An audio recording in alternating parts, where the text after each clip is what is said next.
jacaylka iyo ixtiraamka waa la kasbadaa. donc ixtiraam sidoo heli kartaa doorta wayna adiga laga arko cid aad tahay waa in la fahmi karo waynaad amba maahin qasab inaad ka sheekayso laakiin hab dhaqanka qofku waa inuu kuu fiirsado waxyaalaha aad samayso halkaaba laga arki karaa oo waxyaalaha aad samaynaysid buu qofku kugu ixtiraami karaa waxyaalaha kaa soo baxayo kugu ixtiraami karaa waxyaalaha aad dhiibayso aad bixinayso aad qofkii u qabanayso ayaa lagugu ixtiraami karaa. horta marka ugu horeyso waa in la ogaan karo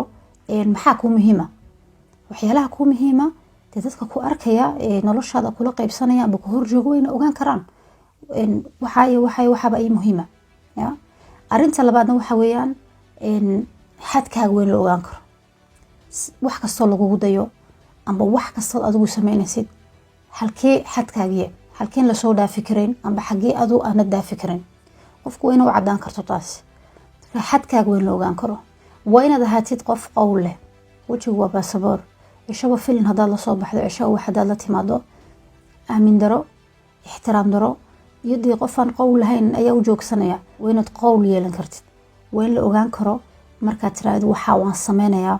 waa inaad wixii kasoo bixi karto waxaa ma rabo wixii waa inaad iska dayn karto. arinta kale jirtana waxa weeyaan afkaaga maxaa kasoo baxaya afkaaga waa inaad dhowrtid xataa haddaad xanaaqsan tahay waxa kasoo baxaya iska ilaali maanta si kastood u labisan tahay u qurux badan tahay lacag u haysatid dibloomada waaweyn u haysatid afkaaga waxa kasoo baxaya haduu yahay hadalo qalafsan adag amba aflagaado amba cay runtii waxaa ku hareereynayo dhan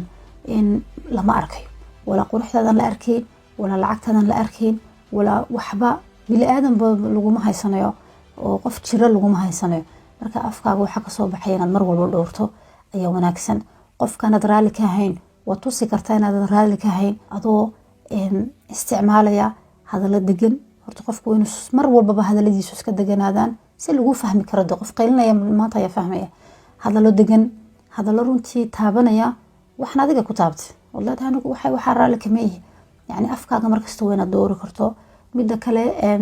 afkaaga haday naxariis ka soo baxdo hadaad xitaa cagaagan tahay oo dharkaagu cawlan yihiin runtii hadalkaas ayaa ku filanba inuu ku siiyo qurux inuu ku siiyo qofka naxariis buu ku qaadaya uu ku joogsanaya marka afkaagu mar walba dee aad ilaaliso ayada laftigeeduna ixtiraamka kaalin weyn buu iyo ka buuxiya marka qofku waxyaalaha ka arko dee laba midun bay noqon amba stiil wali maad cajabin oo taasina qof kasta ikhtiyaari dooq buu leeyahay dee dariiqa ku qulqul weeyaan wadada ku qulqul waxagii fadxiifiska oo iska socon qofkaasi ama in qofkan wuxuu ka helayaa hab dhaqankaaga iyo sida tahay iyo saad u hadlayso iyo waxad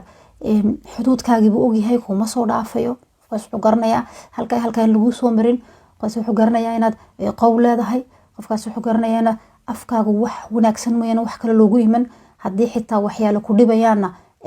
dee wixii meesheeda aad dhigayso adigoon qofkii qalbiga jabinayn laba midun bay noqon amba waxaad samaynaysaa hab dhaqankaaga saa tahay laga heli maayo amba waa laga heli kulli arinta adiga ku muhiimsan waxa weeyaan qofka kugu ixtiraamaya waxa tahay waxaan soo tiriyo oo dhan waa waxyaalo qofka uu ka arkayo waxa adiga laga arkayo ee soo tabinayso imika waxa rabaa inaan gudagalo maxaa fududeynaya waxyaalaha inaad adigu soo tabiso marka waxa weeyaan waxyaalaha ku qorsanaad ka soo shaqeysade waxa qalbigaaga ku jira deja waa inuu qalbigaaga nadiif ahaado waa inaad wax walba sameynaysaa intaad awoodi karaysid eed ka gaari karaysid samayso si qurux badan u samayso daacada u samayso ogaan karto maxaa prioritigaaga ah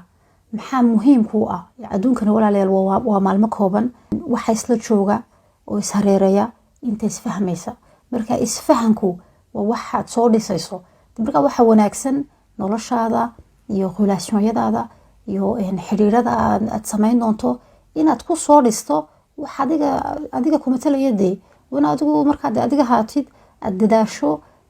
anad maalin kasta filin chiline oo waxaanad ahayn iska dhigin no maskigan iska dhig adiga ahaw dadaal adduunkani horta wax qasabi ma jiro maxaad isku yeeli marka maxaad cishaba filin u jili maxaad iskaga dhig qof aanad ahayn marka wax weeyaan adiga ahaw dabeecadaada iska lahaw ma fahantay laakiin muhiimadu wax weey qofka inaanad dibin inaanad niyada ka jabin inaanad xumeyn oo doorta mar walba qalbiyada dadka adiguna aad ku dadaasho markaste wax nadiif inaad la iman karto adiga ah wax ka dhigan tahay iska jooji cishaba filimkan aad jelaysido waxa weeyaan soo dhis adigu akhlaaqdaada la ima wanaag umada ixtiraam qalbiyada dhaawicin qalbiyada ilaali qofkaan happy ku ahayn qof kale maxaa la isku kadeedayaa hadda la isfahmin dariiqeedu way banaan yihiin ka adigu waxaa muhiima inaad markaste akhlaaqdaada ka shaqaysid wanaaga ka shaqaysid adiga haato oo cishaba kolba filna aanad jilin arrimahan kuusoo tiriyo dhan lagugu iman karo dee waa inaad qowl lahaan kartid waxaa kuu muhiima la ogaan karo xuduudkaaga la ogaan karo waxyaalaha lagugu dayi karo la ogaan karo maantay rasbeygu saabu ku imanaya marka walaalayaal waxaa idin ranjeeyey dharaartu inuu idin wacnaado insha allah assalaamu calaykum waraxmatullaahi wabarakaatuh